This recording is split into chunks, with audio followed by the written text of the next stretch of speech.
мавсими ҷадид барои Барселона ба назар мушкил сипарӣ мешавад. ҳанӯзам мушкилоти иқтисодӣ вуҷуд дорад, ки омили хомӯшии даста дар равзанаи трансферӣ мебошад. Илова бар ин гуфтаҳо мушкилоти ҷароҳатҳо мешаванд, ки лидерони дастаро яке паси дигаре аз майдон дур месозад.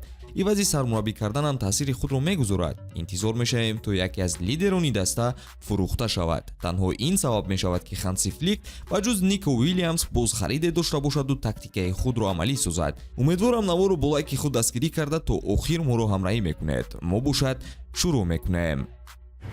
навори мо бо дастгирии ширкати Ягекс омода шудааст, ки ҳамеша бо пешниҳоди коэффициентҳои баланд ва хизматрасониҳои босифат фазои варзиширо васеътар ва тамошои бозиҳоро ҷолибтар мегардонад.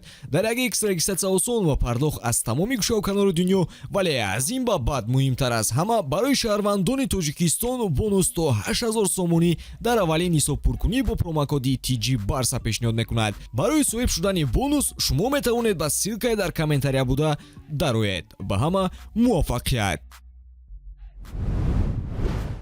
пеш аз вариантҳои ҳайати Барселонаро матраҳ кардан, бояд як нуқтаи асосӣ ишора шавад. каталониё ҳанӯз ҳам мушкилоти иқтисодӣ доранд ва тибқи қонунҳои Ла Лига барои балансро баргардонидан даста бояд сармояи нав ҷалб кунад. дар Испания талаботи фейрплей амал мекунад, ки дастаҳо аз даромаду хароҷот балансро нигоҳ медоранд. барои ҳамин ҳадафи асосии Барса ин бозгашт ба формати як ба як мебошад, ки баробар ба даромад харҷ кунад. ҳоли ҳозир даста бо принсипи 1/4 кор дорад. ин яъне ки аз 1 евро танҳо 25 цент истифода бурда метавонанд.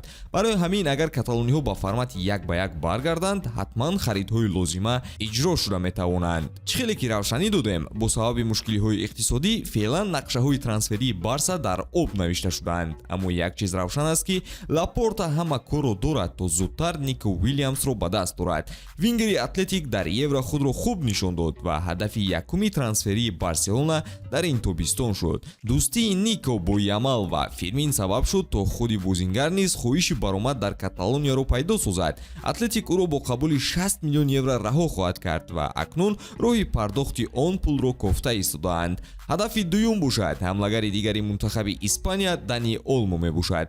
бозингари универсалие, ки ҳама мавқеи хати ҳамларо пур карда метавонад. ана барои иҷрои ин трансферҳо фурӯш ҳатмӣ мебошад. барои Олмо низ 60 миллион евро лозим аст ва ҳамчун дастпарвари Барса ӯ низ хоҳиши ба хона баргаштанро дорад. ҳайат дар нимҳимоя низ мушкилӣ дорад, вале агар формати 4-2-3-1 истифода шавад, Микел Марино ба ин мутобиқ менамояд. нархи харидаш ҳам он қадар баланд нест, вале Барса ба он ҳам қодир намебошад. Барселона эҳтимолан трансфери Никоро ба анҷом мерасонад ва ӯро ҳамчун бозингари асосӣ мебинем. бо дигар бозингарон бошад, ҳоло чизе оиди роҳ ёфтанашон ба ҳайати асосӣ аниқ нест. агар аз хати дарвоза шурӯъ кунем, ин ҷо сюрприз интизор шудан лозим намебошад. Тер Штеген интихоби аввал боқӣ мемонад. дар маркази хати дифоъ эҳтимолан Кубарси ҷои худро мустаҳкам мекунад. ӯ ҳанӯз 17 сол дорад, вале кандидати мувофиқ ба ҳайати асосӣ маҳсуб мешавад. асос ин ки организмаш ба фишор тоб борад. канори ӯ бояд Араухо мавқеъ гирад, вале қисмати аввали мавсимро ӯ аз сабаби ҷароҳат аз даст медиҳад. бо ҳамин сабаб ҷуфти Кубарси бо Кристенсенро интизор хоҳем шуд. илова бар ин ба прогресси Фае умед ҳаст. Гарсия ва Мартинес ҳам ҳастанд, вале дилхоҳи онҳо метавонанд ки тарки даста кунанд. маълум ки бо ҳама яку якбора даста хайру хуш нахоҳад кард. доштани бозингарони захиравӣ низ муҳим аст. аз канори рост Кунде бояд ҷойгир шавад. агар ба ин бозингар пешниҳоде наояд, Кунде мавқеи ҳамешагӣ дар ҳайат хоҳад гирифт. аз чап эҳтимолан Алехандро Балде ё Кансело бозӣ хоҳад кард, агар ӯро дар даста нигоҳ доранд. иловатан Алекс Вале ҳам ҳаст, ки имрӯз дар машқҳои дастаҷамъии даста иштирок дорад. дар маркази майдон интихоб ҷолибтар менамояд. ҳамааш аз схемаи кормегирифтаи Флик вобастагӣ хоҳад дошт. 4-3-3 стандартӣ ё 4-2-3-1. схемаи якум барои Барселона классикӣ мебошад, вале набудани апорники хуб мушкилӣ метавонад дорад. аз рӯи теория дар мавқеи апорник Де Йонг, Гюндаган ва ҳатто Педри бозӣ карда метавонанд, вале онҳо бештар аксенти ҳуҷумӣ доранд нисбат ба ҳимоя кардан. Ромео ва дигарон низ ҳастанду онҳоро дар ҳайати асосӣ ҷой додан чизи лозима нест. пештар аз онҳо кӣ бозӣ мекарда бошад? Гюндагани 34 сола маълум аст, ки мисли соли қабл дурахш нахоҳад кард. Гави то ҳол баъди ҷароҳаташ барқарор мешавад ва омаданаш ҳоло маълум нест. Педри ҳам ҷароҳат бардоштааст ва Фермин Лопес аз оғози бозӣ ба ҳайат роҳ намегирад. Ана агар трансферҳои лозима ба монанди Мерино ва Олмо амалӣ шаванд, Барса ротатсия мегузаронад.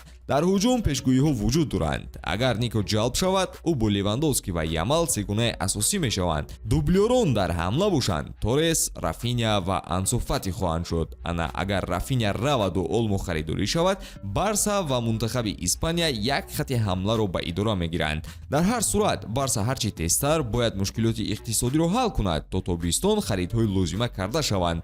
Кори Фликт бо ин трансферҳо осонтар мешавад. Умедвор мешавем ки Левандовски ба ҳамлагари хатарноки дастае табдил меёбад ки ба Реал бо Мбаппе, Винисиус ва Беллингем рақобатпазир шуда метавонад. Барои рақобат бо Реал дар қаҳрамонӣ Барса бояд бештару бештар талош кунад.